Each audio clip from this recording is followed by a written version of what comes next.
working on the sketchbook, I want to actually create a double spread composition for this beautiful reference that we have today. I am going to try to do my best to do a little bit of mixed medium. And what I wanted to start with for this drawing, which is still on my watercolor sketchbook, is going to be with charcoal. So I'm going to be using charcoal tools, and I'm going to try to maybe add a little bit of, just a little bit of color, whether that color is going to be with watercolor, maybe some ink lines, maybe some ink and brush, or color pencil. It'll depend on how this reacts to this medium.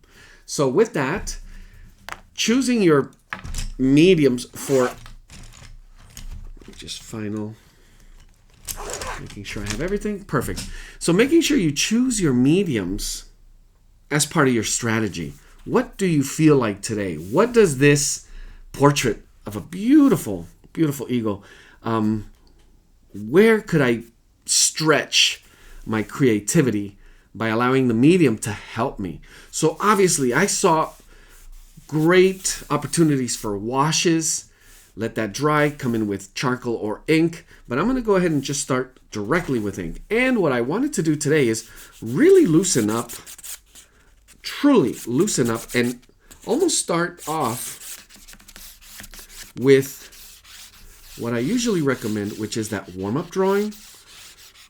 So seeing some of those shapes within the shape, and we do have plenty of beautiful shapes today, and also bringing in a little bit of this negative space.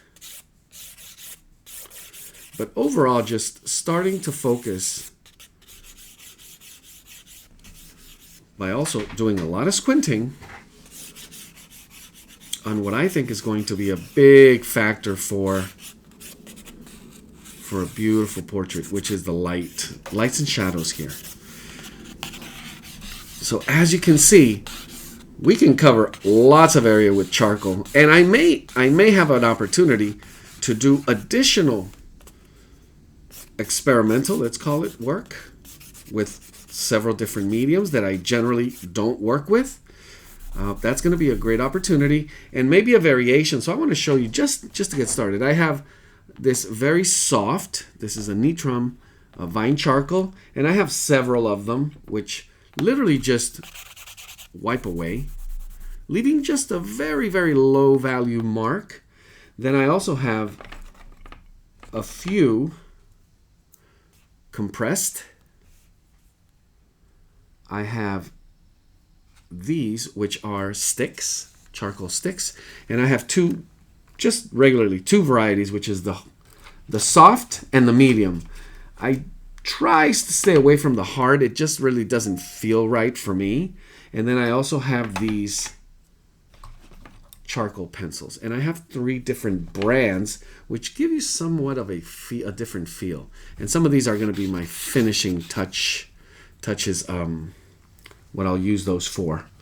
Other tools that I bring along with charcoal, I usually have a brush to do some of the blending or layering. I also have these paper blenders, which are great, and we're going to get to do some feather work, which will almost be automatic, and you could see how it could just generate that texture.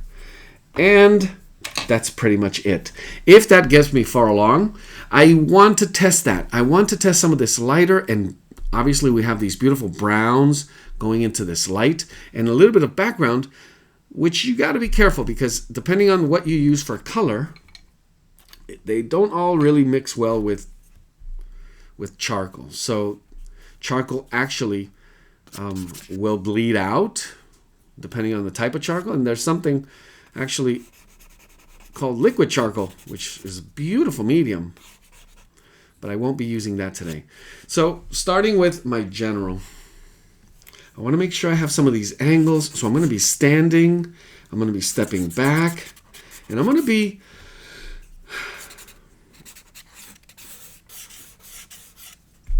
in my mindset, my main thought, I am not looking for precision. And I'm talking about a specific type of precision. I'm looking more for gesture. Really that looseness. But we have some very, very specific and very demanding types of shapes here that of course you can be precise with those, but overall what I want this to read is the looseness of the gesture to showcase the medium. So before I get into further detail, I want to make sure I have a good understanding, a good read of those shapes within my shape. And I could do that by coming back in using a little bit of, as well, erasers, kneaded erasers. I'm going to work some of this into the into my subject, and also maybe outside of it for the background, just as you see here.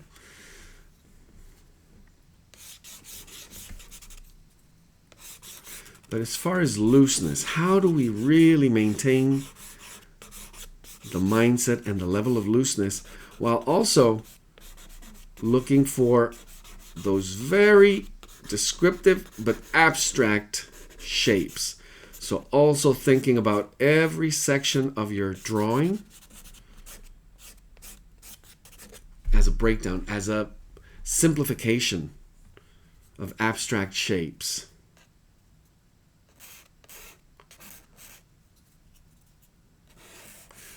Here we are. I'm caught in this small area here with not just the line and the shape of it, but the light that is coming on later to give us this very close expression with overlap. And also there's contrast of textures here. So you'll see me focus a little longer on the negative space and the actual SC shapes, all these beautiful curves that have a small little variation in terms of light, texture, and again, delicate curves. Things do tend to change at this stage, so I need to be adjusting to it. But I want to maintain that generalized. I want to stay open with my drawing, meaning it could change right back. It's not committed. Notice that I didn't really make much in terms of measurements for proportions. I'm going truly loose and gestural. I did actually do the coordinates, meaning using my edges to fill up the page. As I mentioned, this is a double spread and a little bit of negative space, which I feel gives you, for something like this, treating it as a sketch, pretty much everything you need. And here we are with one very, very important section, which is placing our focal point. And you have this triangle here with great shadows and curves, plus the eye, plus the beak, creating this play, and the colors of it as well, for our focal point. And the placement of it is going to be very, very important. So taking a little more measured but loose approach.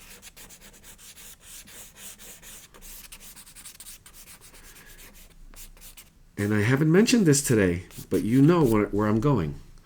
How long are you looking at your reference? You want to be glued with your eyes glued to every small section as you're putting it together, getting more and more familiar with some of these interactions between the relationships between some of these elements and seeing them as elements and nothing else.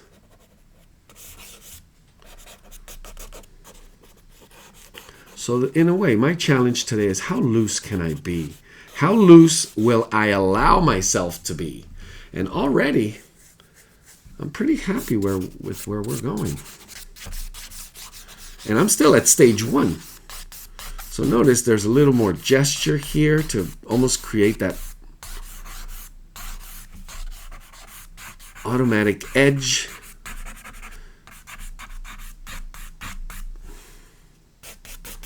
And I think I'm ready to move away from, maybe actually I will add some. The mapping of some of this light is going to be a bit tricky, so let's do it in layers. And what does that mean? This is one of my lightest. And as I mentioned, it's forgiving because I could just sort of just blend it in or pick it right up. But it could create a nice, interesting variation to the shadows, which we, of course, want.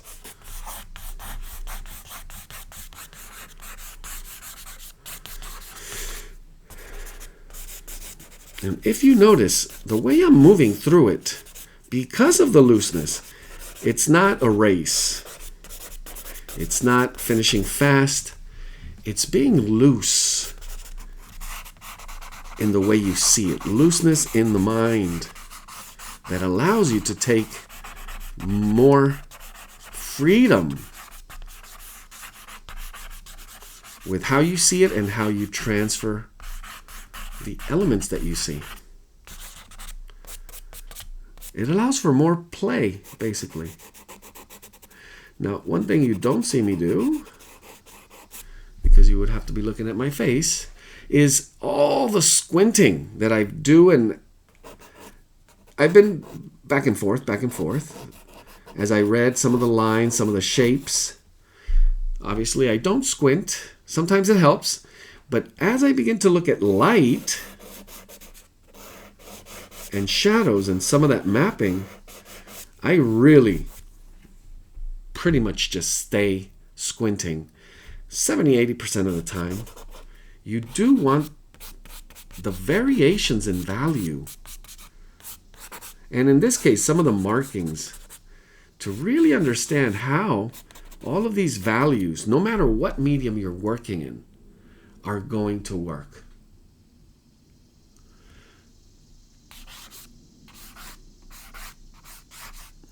And that understanding of how you're going to create that layering, I think now I'm ready to move.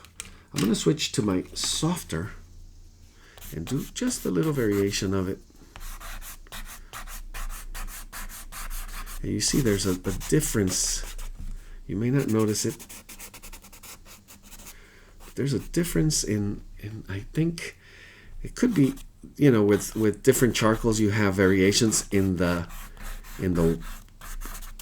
temperature of them. They're a little warmer, browner, or bluer, grayer, darker, blacker.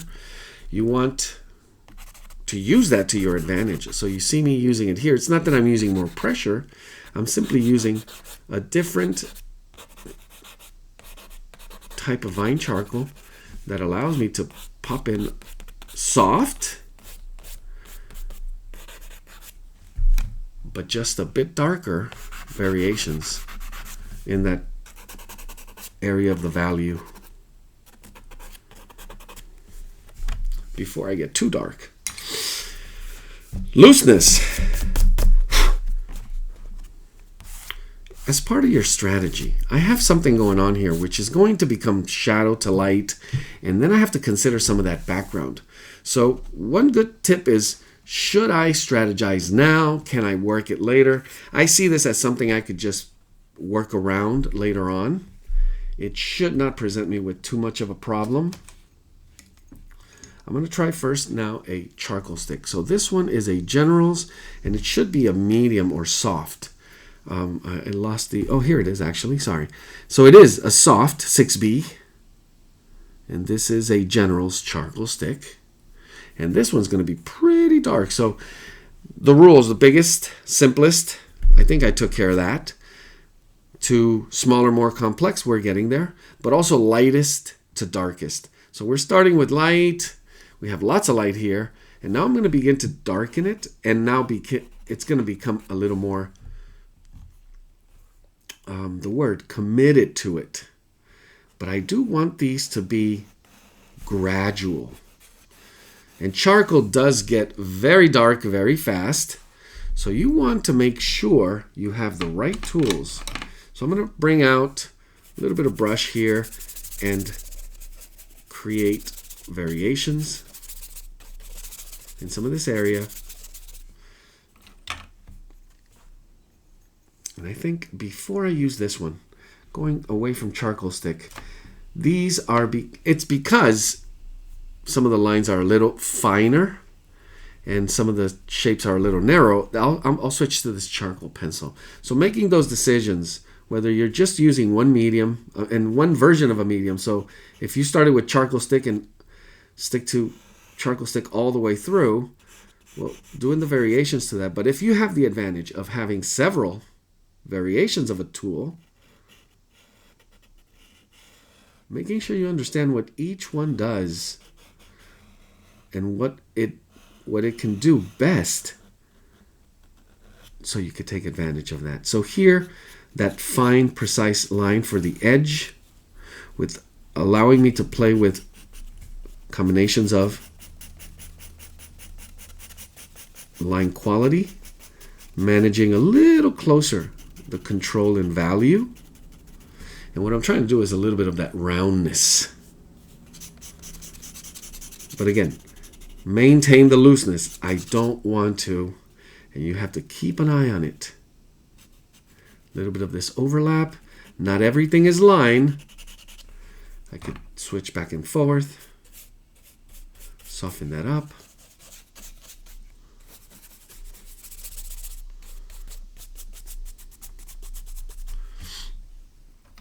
And it's going to be interesting when we begin to, I'm going to just keep this over here by the side, since we will be going back and forth to it. To shape it, and I mentioned from lightest to darkest, but I do want to see at some point the contrast of my darkest, and I'm not going to make it darkest yet, but close in terms of if this is going to be, and again, when you squint, you could see it immediately. Some of these shapes, they're not uniform. They have lots of feathery edges, of course.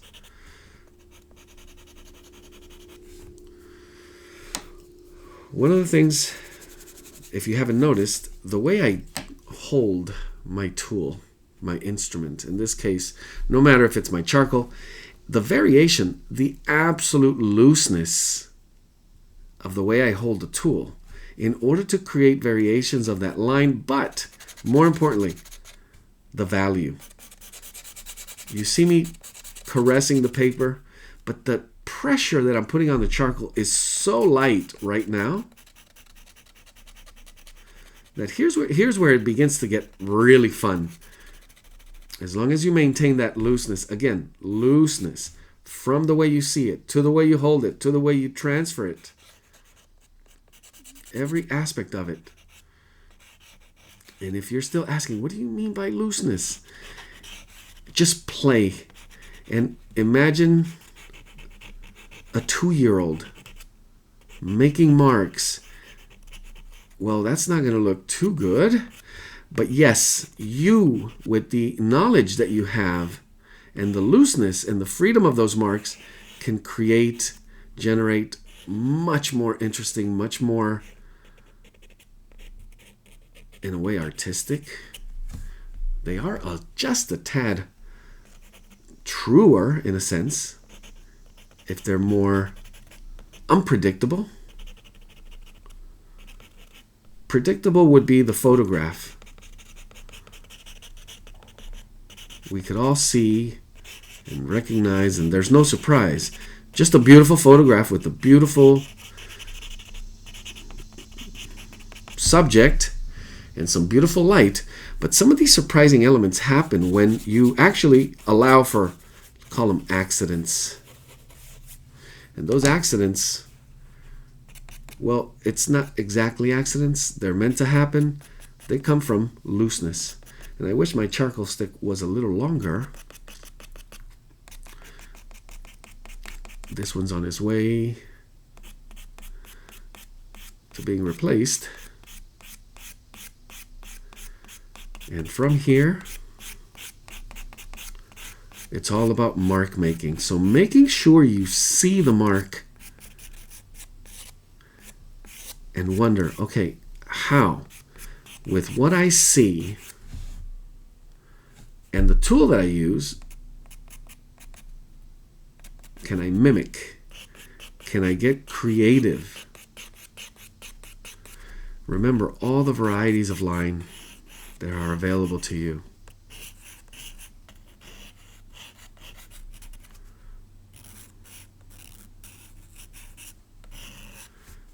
And how can you make use of as many of them as possible, if necessary?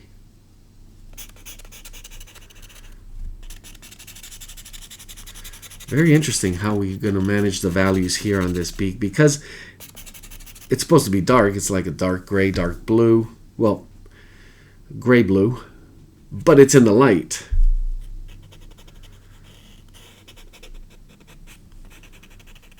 And the combination of that plus the texture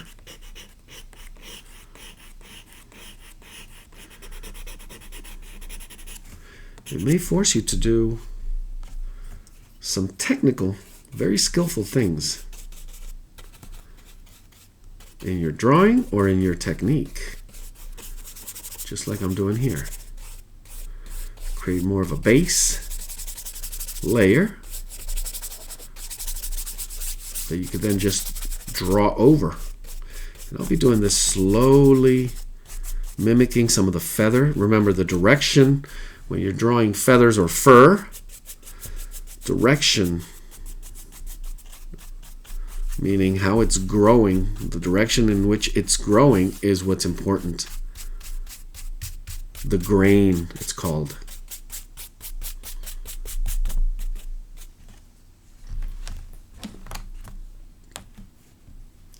So it's a beautiful expression. And if you squint at it, you can see the things that make it so. The things that actually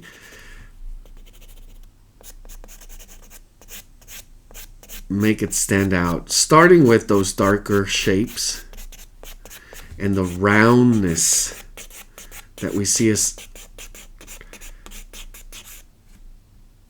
allowing those elements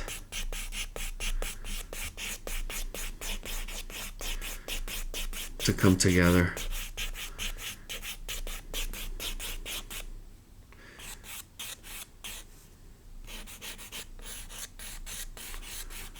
Saturation of line, that's another one where we see so many little tiny things happening, but I allow some of the space to say it a little more eloquent.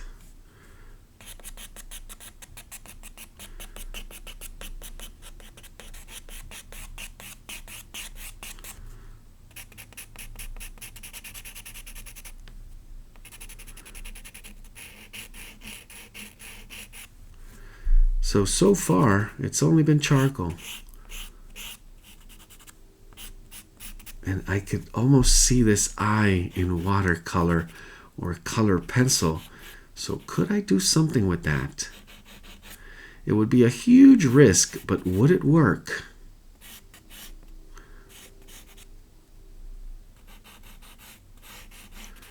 So I got to be a little careful. And then, of course, with the planning of it, I'm going to allow for just a little bit of time to make that decision.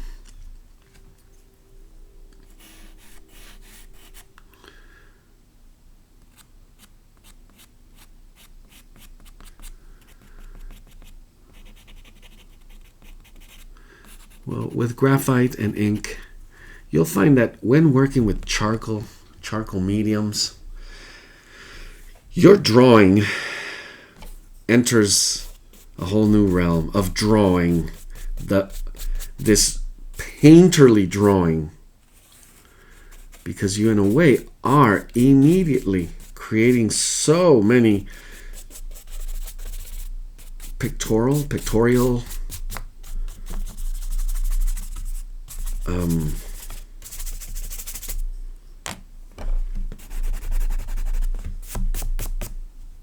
kind of beyond elements, of course, but it is this drawing that almost becomes painting without being a wet medium.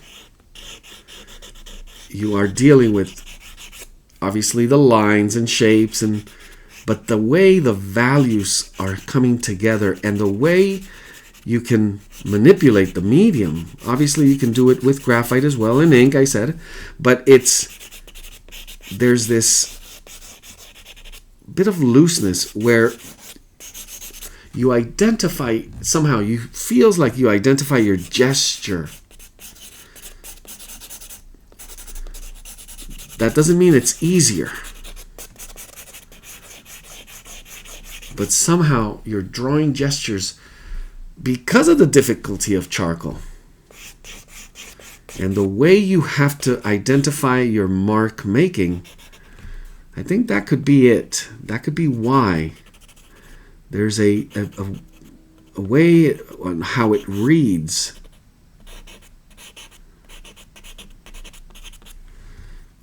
And that goes for when you see charcoal drawings of masters,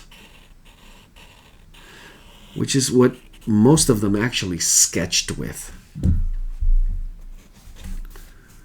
The kind of immediacy of it. Very immediate. But also, if you notice, very fast. It reproduces really fast. And I don't know if I should use the word fast.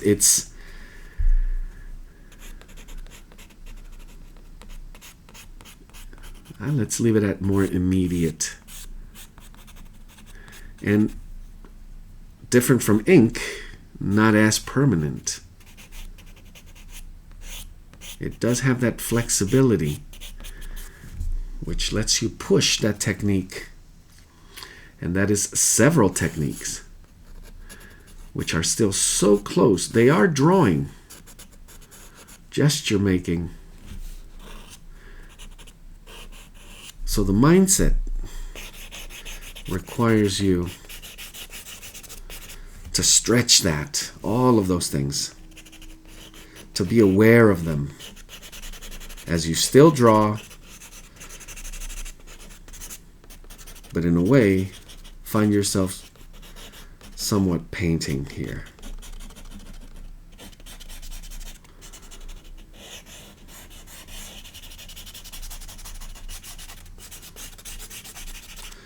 Using some of these feathery edges and the beginnings of some of these shadows.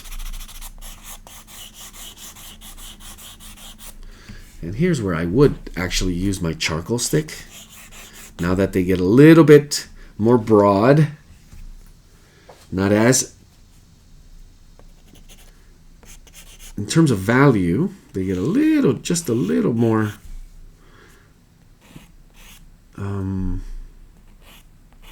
I don't want to say generic, but just not as specific.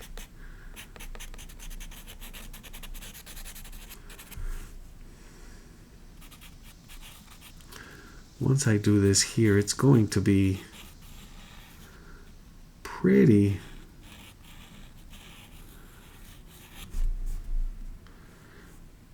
It's going to give it that feeling of finished.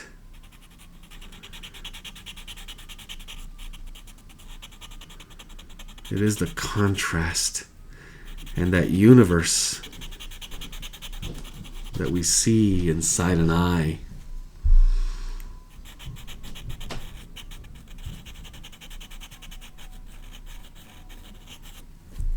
I'm going to bring this little bit of shading here right above the half top of this eye.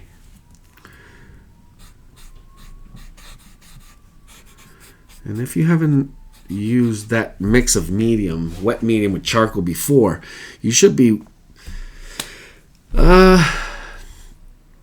willing to experiment or maybe do a swatch somewhere else, see how that would work before you bring it into your actual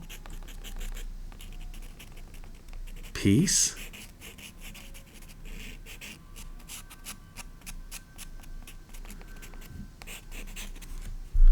But I am tempted. We're still going to wait just a little longer.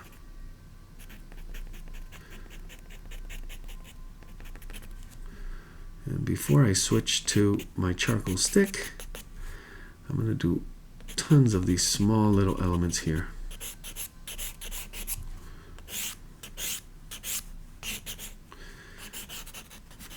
I bring it up quite a bit, how some of these marks, some of these gestures should almost feel like a signature, like the way you sign your name with that confidence.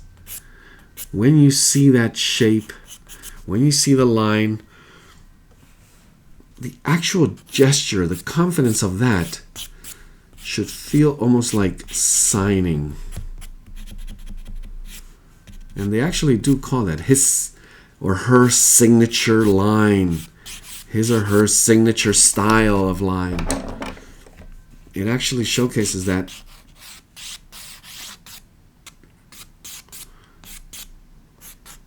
almost automatic but confident movement of the arm.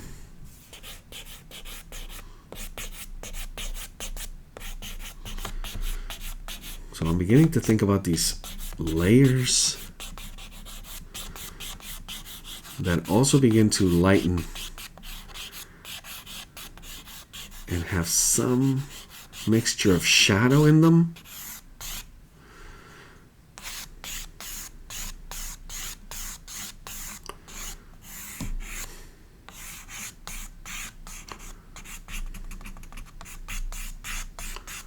And again, we'll do that with looseness. There is no other way. Let me go ahead and switch back to this charcoal stick. And I have a few that I'm going to try. So this one, ooh, immediately. That powerful jumping contrast. I hope you could see it there. Very selective. It has to be. Because it is almost heavy in its darkness. So I may, as I have that with layers, may begin to blend the edges of it. Whew, you could see, if you could see that, it's kicking up lots of dust, charcoal dust.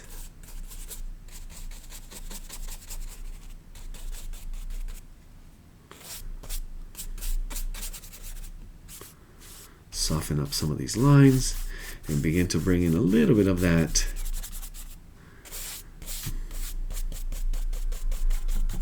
softer shadow.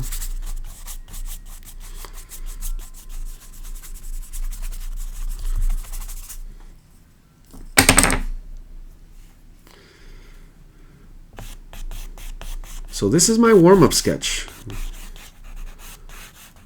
Remember, in the beginning, I said, well, let's just jump right in. Treat this as your warm-up sketch. I gotta say, I'm pretty happy with my warm-up sketch. Being able to maintain that freshness, looseness in your drawing, that's what it's all about. It's kind of like meeting a person that you maybe, let's say a person that you admire, that you want to get to know, but meeting them for the first time and just having a conversation. It could be very stiff and very calculated, but the difference between that and someone you can just talk to as you get to know them, it's kind of bringing that to drawing. It is a conversation, by the way. When you're drawing, you're having a conversation with all of these elements. And it is speaking right back with every mark you make. So the question is, are we listening? Because that's the other thing they say about conversation. It's the art of listening. and not just talking, which is what I'm really good at.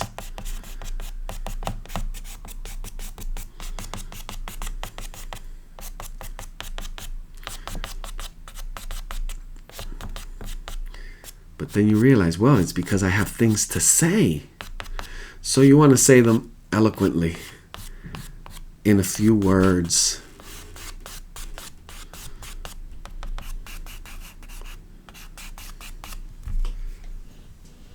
As opposed to just a monologue, having a chance to get feedback. And then maybe, hopefully, the idea of conversation to learn something new, which is one of those beautiful sayings that I remember since I was a kid. Everyone you meet in this world knows more about one thing than you. So be open to learning it, to listening to it. And I do actually believe that every single human being has something, at least one thing that I could learn from their experience. The question is, are you open? And here, it's an eagle. The abstraction of an eagle. It's also charcoal.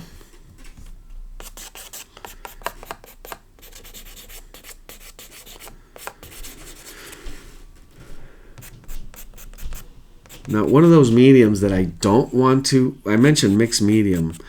Well, you could bring some gouache or paint or white. I want to stay away from that today. I want to keep this, in a way, kind of fresh as a drawing. So even though it is risky, I am going to take a risk with a little bit of color. And I'm going to start with the background.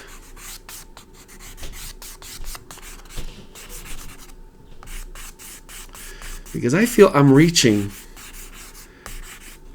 the end of the sketch here. Very few details that need to be, as they get softer and softer, more and more feathery. Some of the work would be actually with lifting, with erasing. I almost would love to see this yellow more than the eye.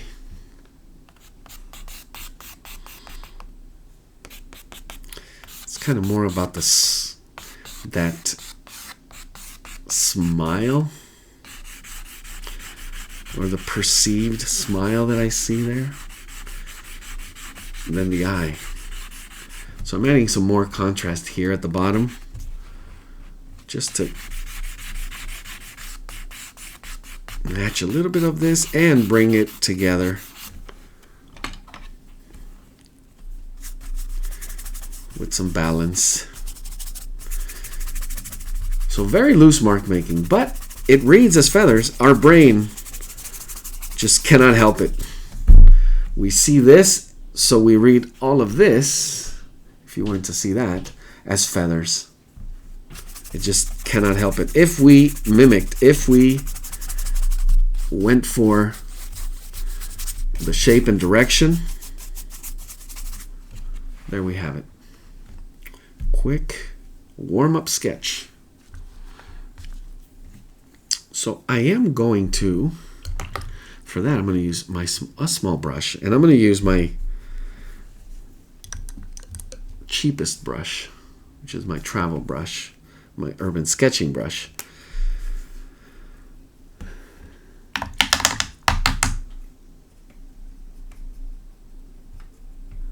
We're going to risk it, go right into the eye.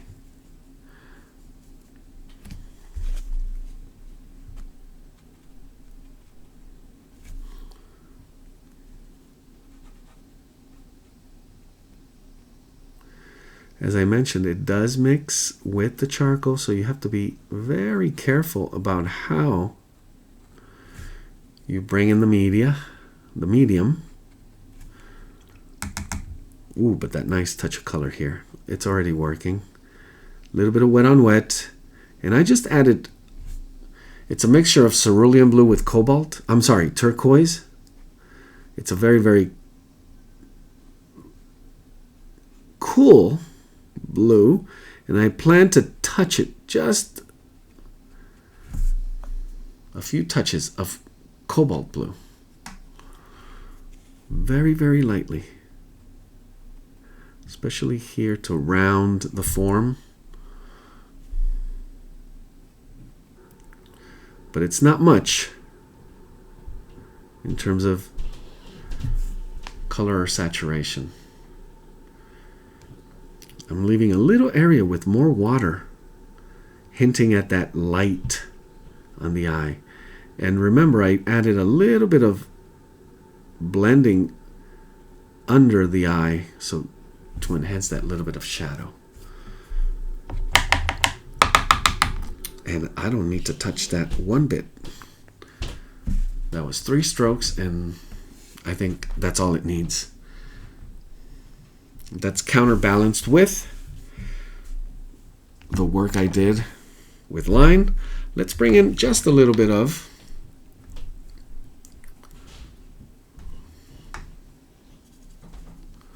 neutral. So I'm using a little bit of, this is it's a neutral green. It's called undersea green. And I'm going to bring in a very wet brush here. Carefully, just light. And I mean light in value.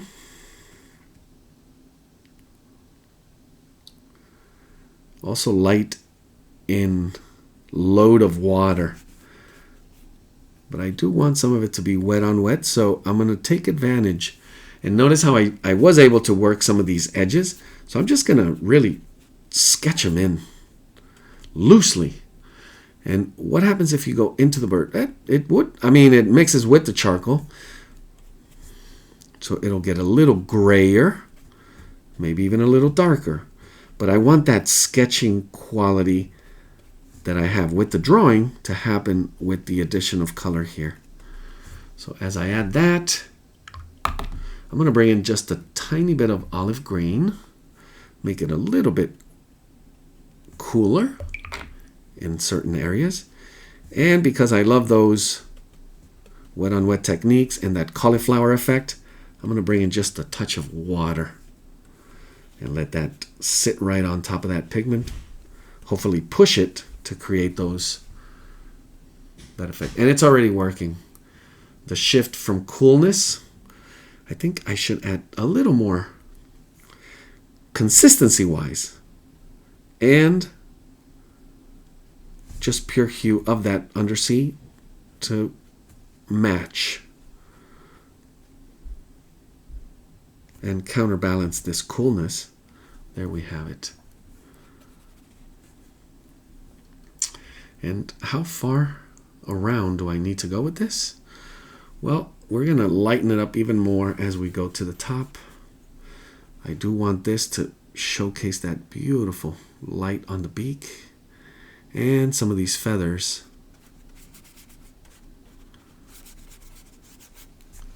And notice I'm using what I call one of my favorite brushes here, smaller. But it is one of the workhorses. Handles just enough detail for the edges, but great water load for sketching qualities like this with color. I'm going to bring in just a little bit of gray right into this area. Made that a little bluer actually, and that's fine. Could work out, just matching a tiny bit with the color I put in the eye.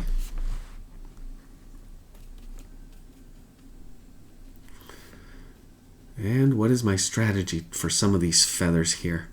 So I did actually create some of these inlines, but as you can see,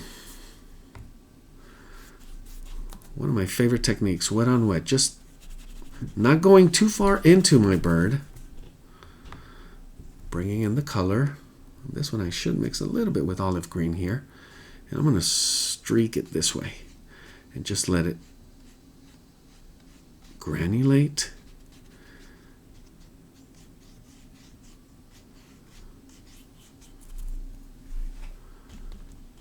And there we have it.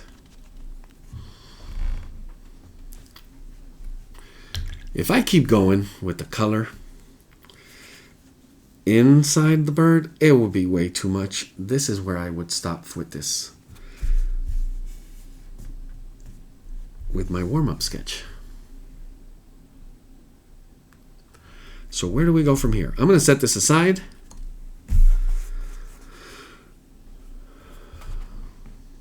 But that is a good study in terms of looseness and those charcoal qualities. I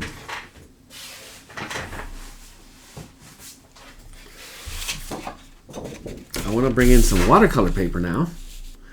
And I'm going to go for, can we do it again? But this time, I am going to really mix a little more. Do a little more mixed media. How is that? I want to bring in ink. So before I do ink, I'm going to go right back to my, let's go ahead and grab this one, my softest willow. Am I just going to repeat what I did before, starting with that very loose?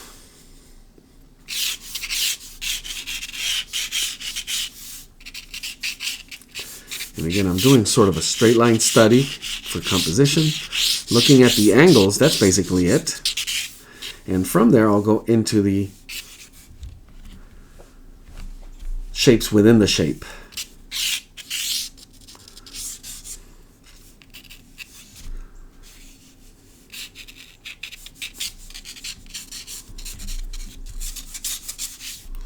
Pushing it a little more towards the right, and that's fine. What I want to do here is I don't want to overwork the first stage. I want the line and what will be that line quality to be richer with the ink. But this is just sort of a guideline. Notice that I could just wipe my finger and it actually does leave a mark, which is I will be able to use.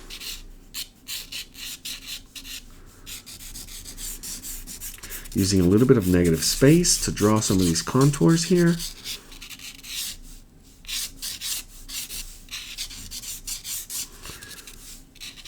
Being able to place some of these major elements.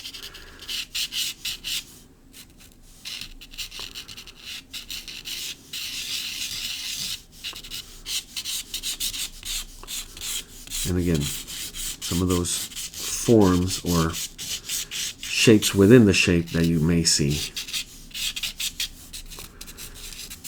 So it's a quick loose sketch. Doing a lot of squinting at this stage. Beginning to map out some of those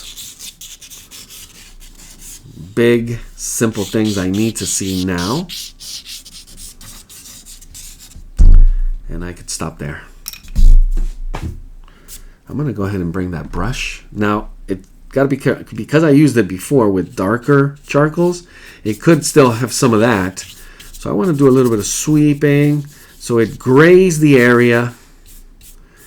If I bring in watercolor or color pencil later on, it could affect it because sometimes some of these mediums don't mix well.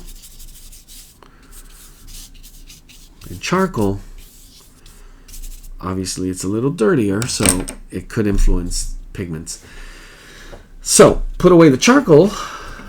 It would be interesting to add more charcoal and then mix that with ink, but I think ink, and I have a whole case of ink pens here.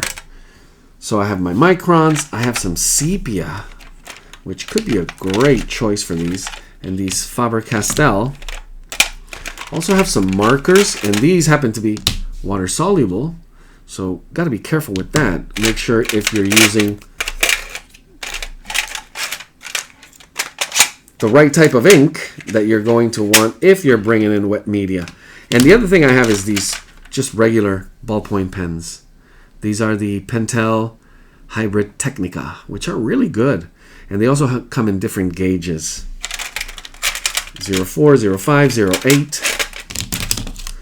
So let's play with all of them. And in some cases, there are these white gel pens. You could maybe bring some of that as well. I'm not going to do that.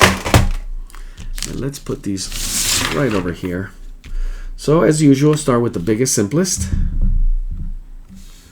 Let's start with sepia. So this is a brush. And let me organize these in size. So I'm going to start with these sepia. I'm going to start with the brush. Some of the bigger marks. So I should be a little confident in terms of what my original sketch was. And I really invite you to go for it. Meaning, what am I trying to do here? I'm almost 100% blind drawing here. Really picking up big areas as big shapes, identifying the line quality, and then just mark making. Really doing gesture. Beginning to see change in value. So adding a little extra where I see that. Yes, we do have, again, those refined, careful lines, precise. So it's the level of precision that you need to bring into some of these. So you slow down and you look a little closer. So it's not 100% blind contour, but add the gesture to it. Remember, you're here to play.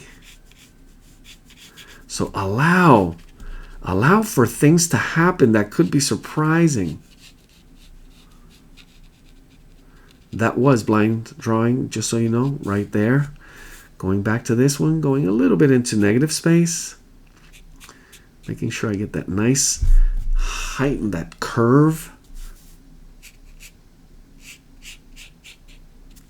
The way I hold the ink pen as well. See how long, and allowing for some of that gesture and error that most of us would call error or mistake, which are the beautiful qualities of line. And this is, again, from looking at tons and tons of masters. What you want is to have that subconscious, almost automatic gesture where you could see almost feeling. It reads as feeling through the line. Like, oh, wow, these lines are not just simple lines. They evoke is the word. A sensation of, it's loaded with feeling. And that comes from the energy you decide to apply when drawing. So there's this energy in I believe, what you're thinking about, the way you're thinking your way through a drawing, which goes right back to my point. Looseness in the mind. Are you connected with your subject? And if so, how connected? Can you become an eagle and feel what the eagle feels?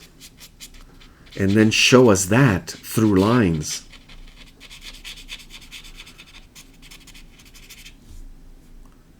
Some people may hear that and think I'm crazy.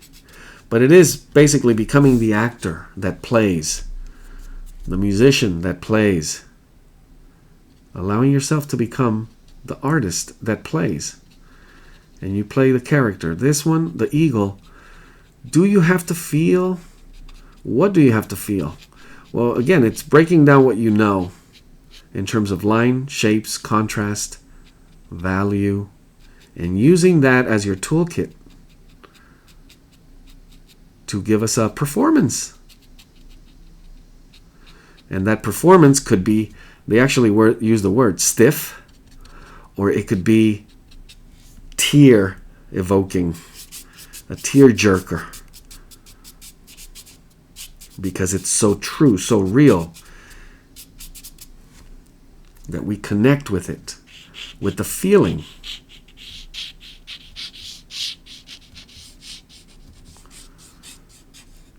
Still using the brush pen here. Feeling very comfortable with some of these marks, and I could almost go all the way with this because it does have that fine point, but it also has this automatic feather quality to it.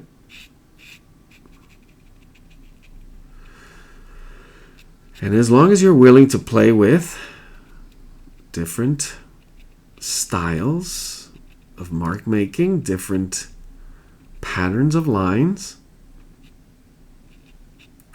and try to get the most out of the tool, the instrument that you decide to use, the better.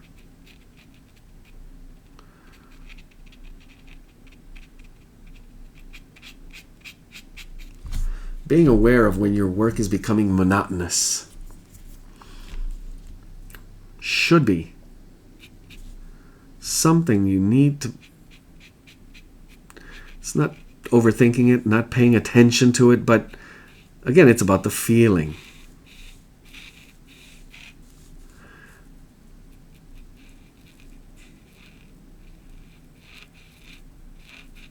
Notice my level of precision is not 100%. I'm allowing for some of these lines to go in and out of where they, or most would think, should be. Kind of like a 2-year-old, but with a little more control. And how much control is needed? Because in the end, that's what it's about. Can you let go of control and feel free to just make marks with a tool on paper and see what happens, and be able to live with it, to be fine with it? Which, sure, that's the part of no fear. Why would you? What is there to be afraid of? Some say afraid of learning something new, of letting go of the things you think have to be the way you're used to. That's a interesting concept.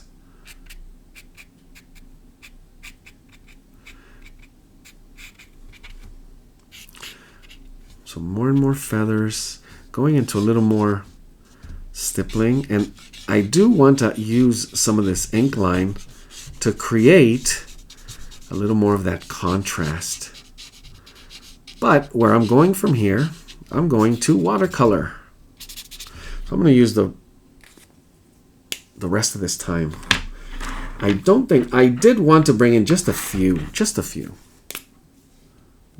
And this is a black ink pen. So I'm going to use just a little bit of black right here. I'm going to reinforce just a little bit here.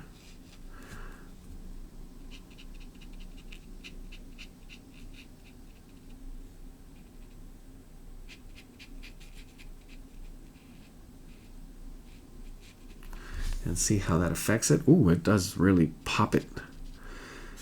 Maybe it needs a couple extra lines here of black.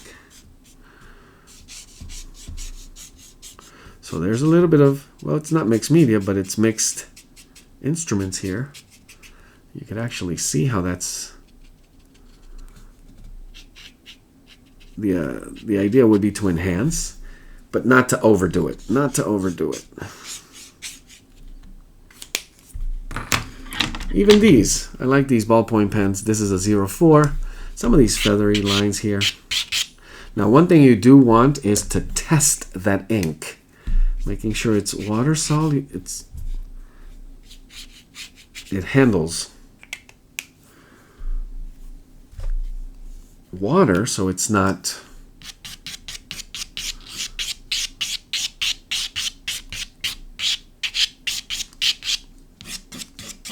making a mess later.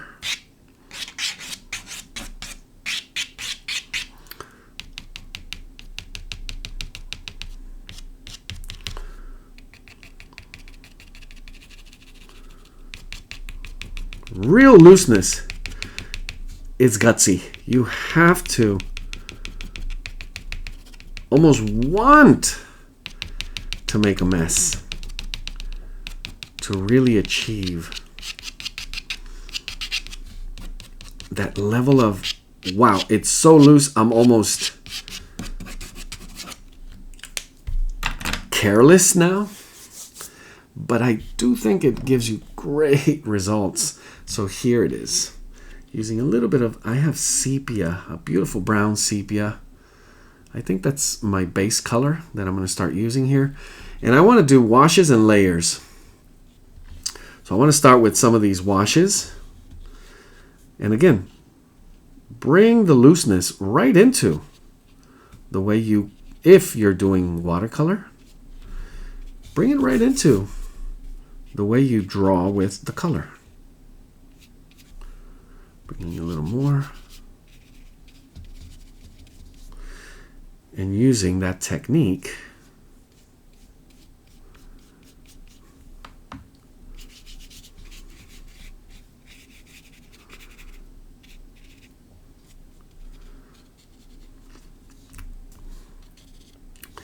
not that there should be hesitation. There's something about strategy that allows you to pause and think, but it's not hesitation. It's strategy. Seeing how a technique or some of these layers would work. What we need to preserve here is white. And I'm going to use a little bit more of gray, actually. Letting that get a little gray. Ooh, that's heavy. So I got a little too dark too fast here. No problem. We bring in a handy paper towel. Lift some of that.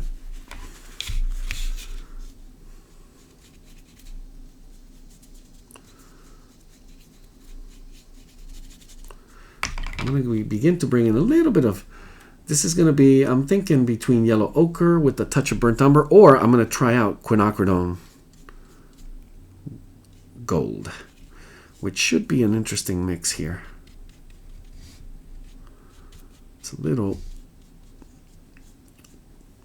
it's not as warm as a burnt umber, but it does have that goldish. Well, it's quinacridone gold, so, and I'm bringing in a little bit of yellow ochre to sort of blend those together.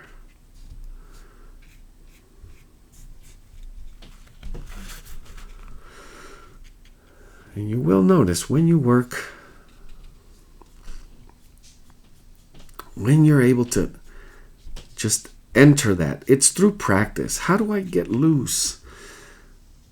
Number one, you do have to seek the looseness, but there are ways,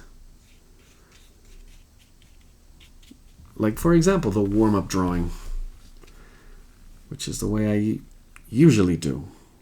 Just fill up a paper, pages with marks, loosen up. It's literally warming up as if you were going to perform an act like a sport.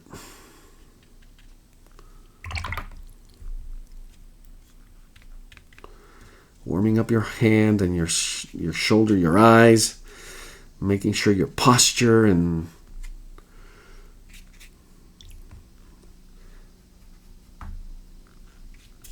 then you turn it on. It literally turns on. You enter that zone, and how do I stay in it? Well, that's a different story there. It's knowing when you're in the zone, when you're in that place, meaning you're seeing it, you're connected. Obviously, distractions are a factor, So the way you set yourself up, if there's quiet or silence or a little music that allows you to just be there but not pull you out of there in absolute silence. And then just checking yourself without overthinking. Every now and then, check the pressure, check the tightness, check your pace. Those are the things that do it. Let's get into a little more of these yellows. So I'm going into New Gamboge. And it may be a little cooler. But we'll start with these right here. And a light touch right in here.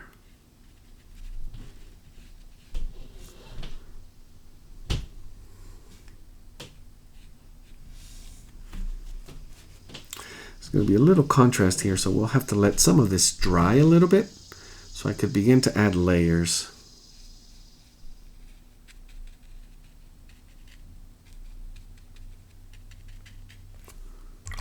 And then that eye, that eye is definitely going to do it. So this is going to be an interesting color because I am using touch of ivory black. You can use Payne's gray, but I don't want it to be as black or gray. I want it to be a little more blue, but it's going to be super low value as it hits the light. And then I'll do layers. Where ink lines did showcase it already. That shadow, and I'm going to add a little touch of it as well to let it blend and mix. But that's looking good. And then allow some of the finer layered work as it's working with line. I think it's pretty balanced. Color is starting to take a little bit over. We'll do a little better switching over to a smaller. Should I try the same? Well, it worked first time, so why would I go anywhere else the second time? Using the same, and I should be waiting till this is fully dry.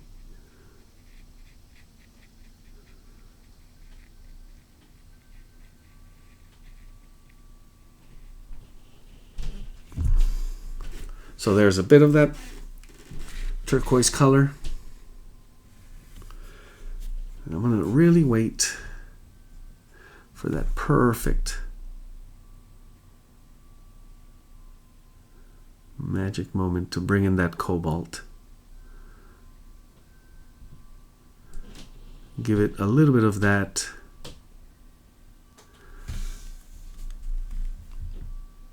almost galactic type look. It looks like a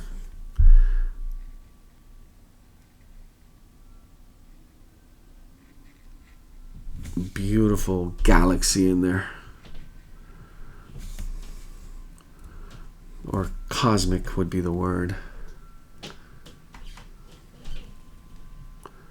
Let's touch just a little bit at first. So I'm using really wet on wet first. Just bringing in a little bit of that cobalt for the shadow. At the same time, I don't want this to go a little too far past where I need it to be. And that would be here. So just keeping check. Bringing in a little extra saturation to create that and let it run.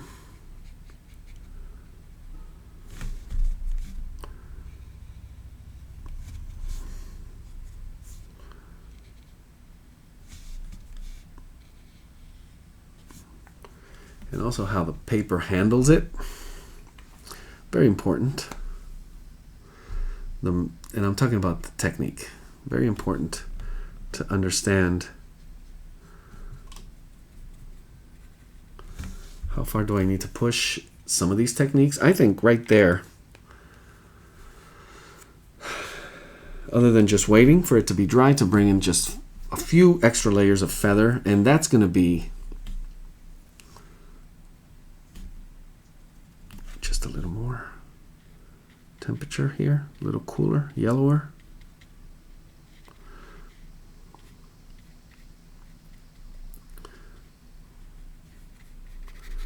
But still gestural, maintaining that original concept.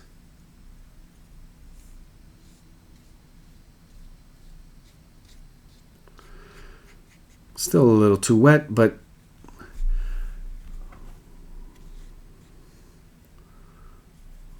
when it dries, even if it's just the same value, same color, it really is going to look rich, as it's starting to do there. If we apply just enough, that's still too wet.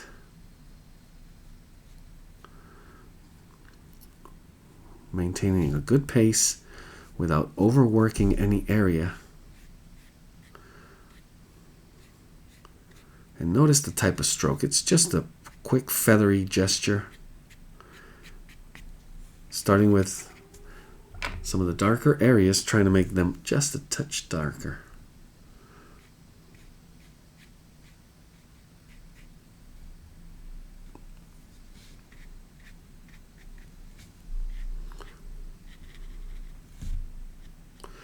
There's a few touches of light shadow in and around some of the smaller specks that I have going on here.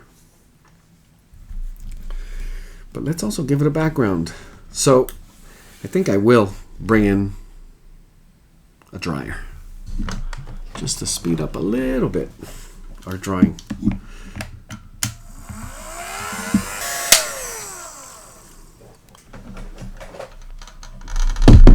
Should do it. I forgot to mention I am using hot press for this one, usually cold press. Today it was hot press, anticipating some of the ink line work. It does work just a little bit better. I was thinking about using Bristol. Just play additional with what kind of accidental, surprising things could happen when you use Bristol. Figured on the watercolor paper just to be more predictable for this one, but Bristol would be a good choice as well with ink and watercolor. There's always a surprise in there. So this one I'm going to go back to the green, but I'm going to add a little more blue this time, so it may get a little cooler. Well, this one actually made it warmer. It's a red shade, a phthalo red shade, so pull it back. I did like that neutral look, so I guess I would have to bring in tiny bit of red. There we are. Just a little bit more gray. Start in the same area here, using a little bit of a, could use a larger brush for this, but let's sketch it in.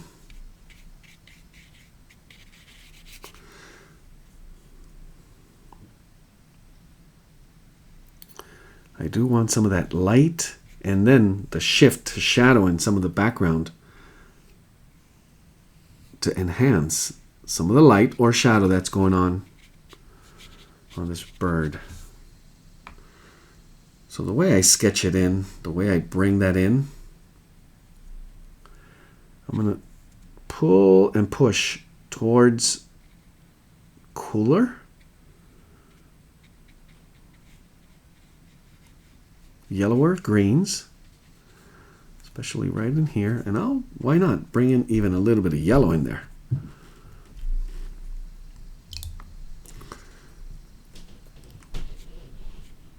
And mix. And let them mix. Just a variation of, again, low value, very blurry.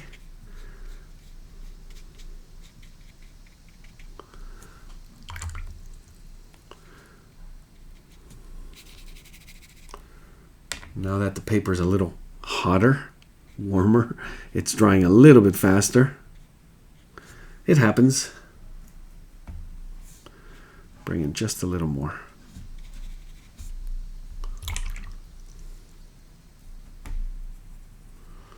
I did like that neutral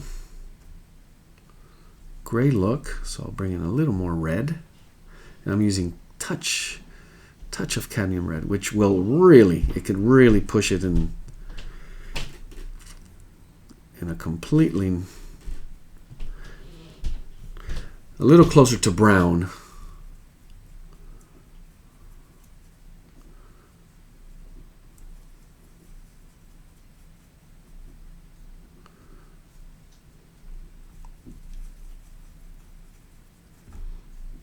There we are.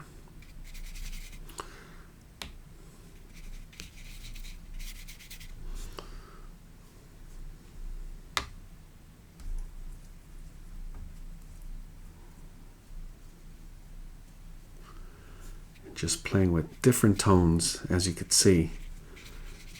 Keeping it really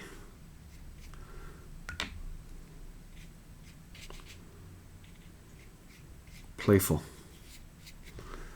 in terms of background here.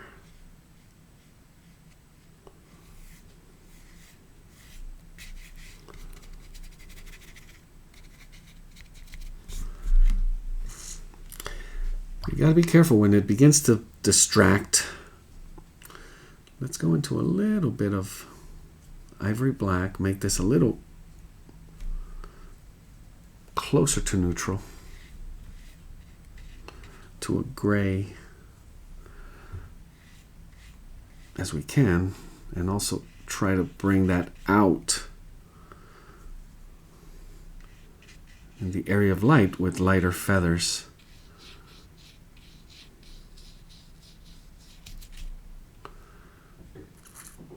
And it is happening.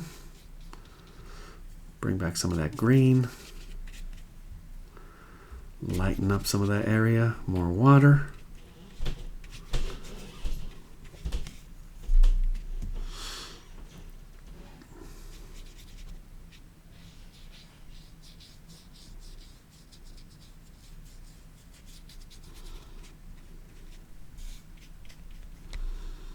Brought it over to the other side, just a touch.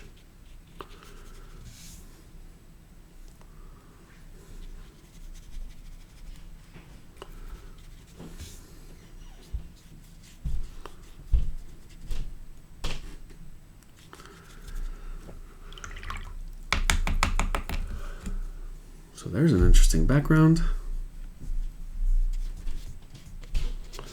How do I manage edges on a background? I like to keep it, well, because it's blurry, but I still like to do a sort of a leafy type of stroke. And if you notice this background here, there's sort of a movement to it that you can actually kind of hint. Let's go back into the eye so we can finish what was happening there.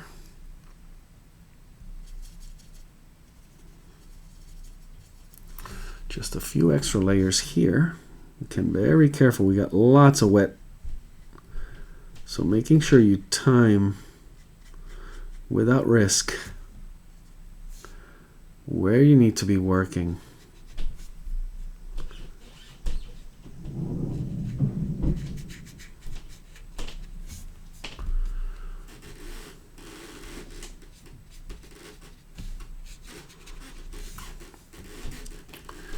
And I'm going to play with a few different blues. I have cerulean blue. So I'm going to touch a little bit of that.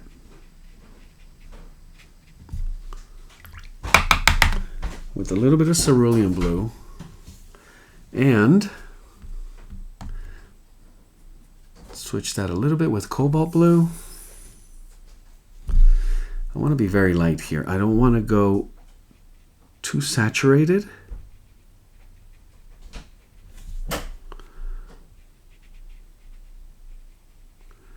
And adding just a touch of water could create that light effect. Doing a little bit of lifting. Bring in a separate brush for that, dry brush.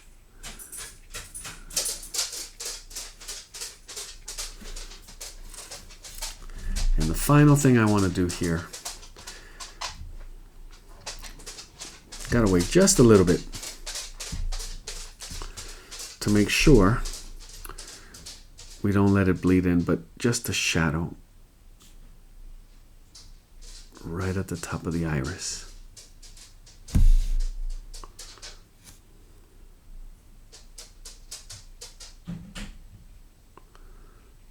That would go a little more from bottom to top here.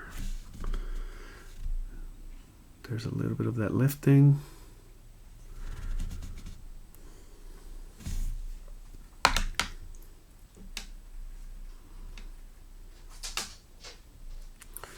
Just a touch of cooler yellow here. So it's a bit of cobalt yellow or lemon yellow. That would work just fine as well.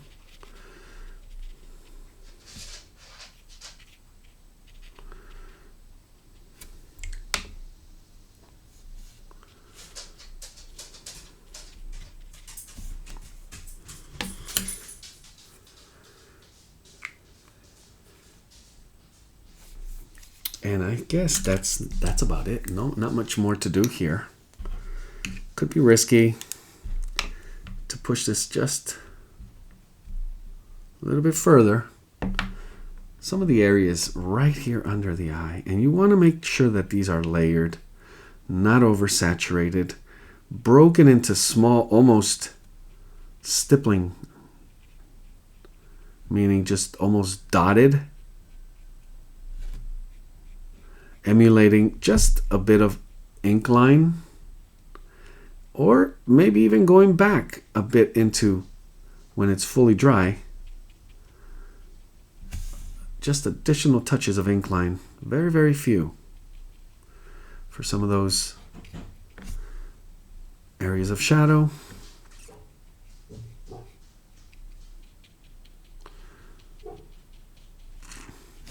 And one of my favorite things in the end, at the end of each of these watercolors, is the layering part of it. So those finishing touches that you could bring in with just a few strokes, and understanding what a finishing touch really is.